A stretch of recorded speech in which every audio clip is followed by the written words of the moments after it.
Hi, I am Dr. Carlos Orozco.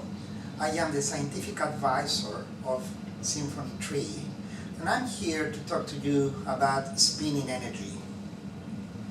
Spinning energy is a concept that was developed back in the year 650 before Christ by a person called Thales de Miletus. He was a Greek, and he's been given the honor to be known as the father of science. Spinning energy became well known in the world when Otto Stern and Albert Einstein proposed a theory to be able to explain how everything works. And this works simply because there is energy around us that is known as vacuum energy, or the energy of the vacuum. This is the energy that links everything with everyone else, and everyone else with everything else. This is the energy that nature uses to express itself in such a way that things can grow or things can become very, very small. All depends on the spin of that energy. So what is energy? Energy simply is. And it can be transformed into matter, and it also can be transformed into light. So when it's light, we talk about biophotons. When we talk about particles, we talk about matter. And this is one of the expressions of energy. I'm here to share with you the implications of spinning energy and how it's able to grow and connect everything with everything else and everyone with everyone else. So I hope you enjoy the presentation, and please sit back and relax, as this is going to be a very exciting way of introducing you to the world of quantum physics and the role of spinning energy in the world that we live in. Okay, how is spinning energy generated? Spinning energy is generated by rotation. Everything in this universe spins. And that means things rotate either clockwise and counterclockwise. What that means is that things can go like this, and this is of course counterclockwise, and things can go like this, and that is clockwise. When spinning energy spins counterclockwise, we get an effect towards expansion, towards making things that are very, very small extremely big. This is exactly what happens when there is a storm. Storm forms simply because there is a different pressure in a system that is filled of air, and the hotter and the colder meet together and they form spin. That spin can turn into a tornado or a huge storm, what we call climate change. And you can have a very cloudy day with lots of clouds, lots of thunder, lots of water, and in less than 5 minutes the whole sky becomes clear again. How could that be? Spinning energy is the answer. Because spinning energy has the property to change everything very quickly. This is when we introduce the concept of quantum. Quantum simply refers to a unit of energy, but it also tells us how much energy it is needed in order to produce a change efficiently. Nature never ever wastes energy. It always uses energy in the most efficient way. That means the minimum amount of energy for the maximum return. And this is what this is all about. Investing a little bit of your time here so that you can learn a lot. And it doesn't take time, which is the best part. All you need to do is enjoy watching and learning from this video, because this is going to give you the tools for you to understand how nature works in very layman terms. When spinning energy spins clockwise, which means it goes in this direction,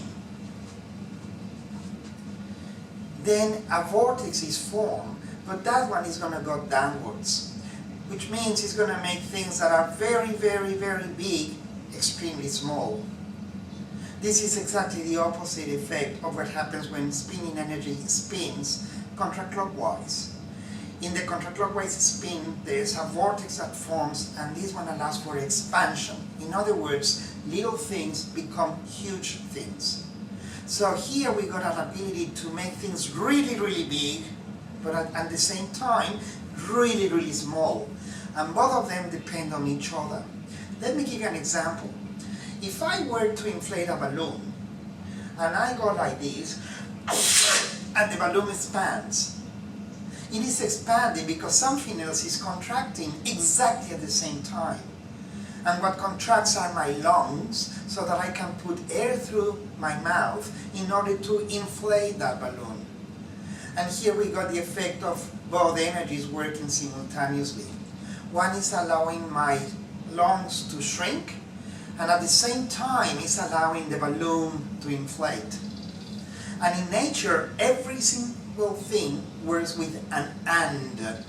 When nature chooses between two things, it always chooses between this and that, and never this or that.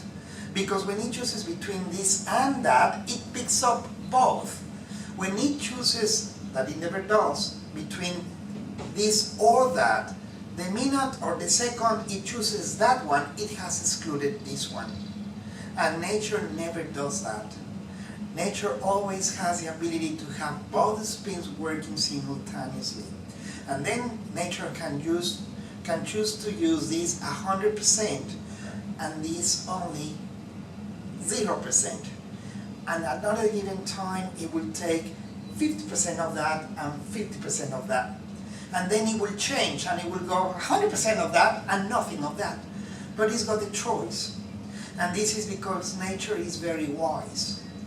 So wise that we are alive thanks to this interaction between the spins, the contraclockwise and the clockwise spin. That is very important that you keep in mind, because this is what allows for things to grow very much or to reduce themselves to the point that they become almost nothing. In other words, we got the duality of matter, meaning transposing that to the world that we live in, things accelerate or things decrease in speed, or things go very, very fast and things go very, very slow.